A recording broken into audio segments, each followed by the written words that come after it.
Tercatat 162 orang meninggal akibat gempa Cianjur. Gubernur Jawa Barat, Ridwan Kamil, menyatakan setidaknya 162 orang meninggal dunia dan ratusan lainnya luka-luka akibat gempa bumi berkekuatan magnitudo 5,6 di Cianjur, yang terjadi pada hari Senin tanggal 21 November tahun 2022 pukul 13.21 waktu Indonesia Barat. Hal itu disampaikan Ridwan Kamil melalui akun Twitternya pada Selasa tanggal 22 November tahun 2022 dini hari. Ia mengatakan, data korban didapat dari call center BPBD Cianjur pada Senin malam pukul 21 waktu Indonesia Barat. Lebih lanjut dia menyatakan 2.345 rumah rusak berat dan sekitar 13.400 warga mengungsi.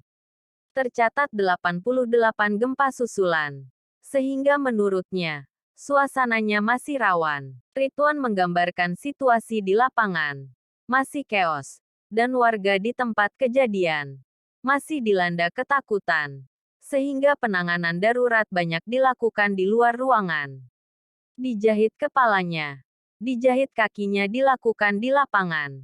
Tindakan menormalisasi. Ada yang stres, menangis, ada yang kepalanya baru dijahit dan sebagainya. Jelas Ridwan. Dari pantauan di lokasi, menunjukkan bahwa korban gempa terus berdatangan ke RSUD Cianjur.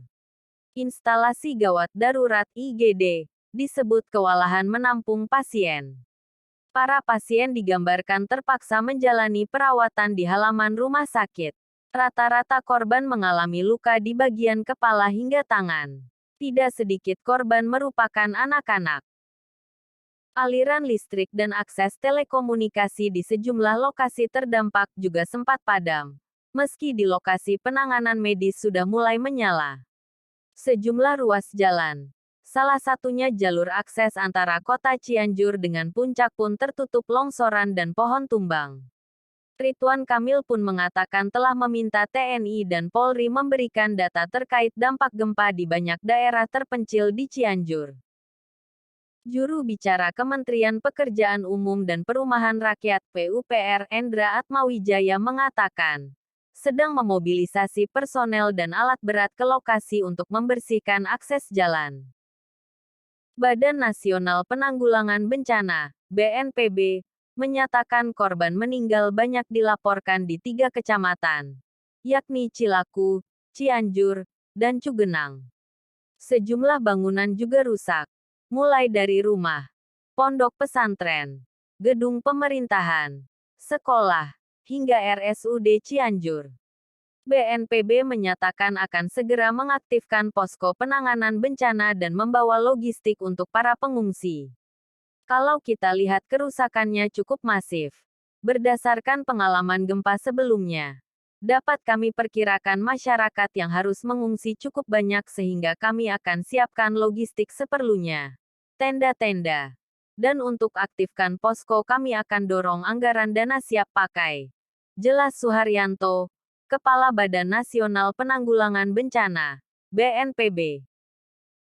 Menurut BMKG, gempa bermagnitudo 5,6 yang terjadi pada Senin tanggal 21 November tahun 2022 pukul 13.21 waktu Indonesia Barat merupakan jenis gempa bumi dangkal akibat aktivitas sesar Cimandiri. Karakter gempa dangkal inilah yang menurut BMKG membuat dampaknya begitu merusak. Getaran gempa terasa di wilayah Cianjur, Garut, Sukabumi, Bandung, hingga Jakarta. Kepala BMKG Dwi Korita Karnawati juga mengingatkan bahaya ikutan berupa tanah longsor akibat guncangan gempa di tengah musim hujan. Kami mohon waspadai juga apabila sedang hujan. Mohon tidak berada di dekat lereng atau menghindari dari bantaran sungai yang dikhawatirkan berpotensi mengalami banjir bandang, kata Dwi Korita.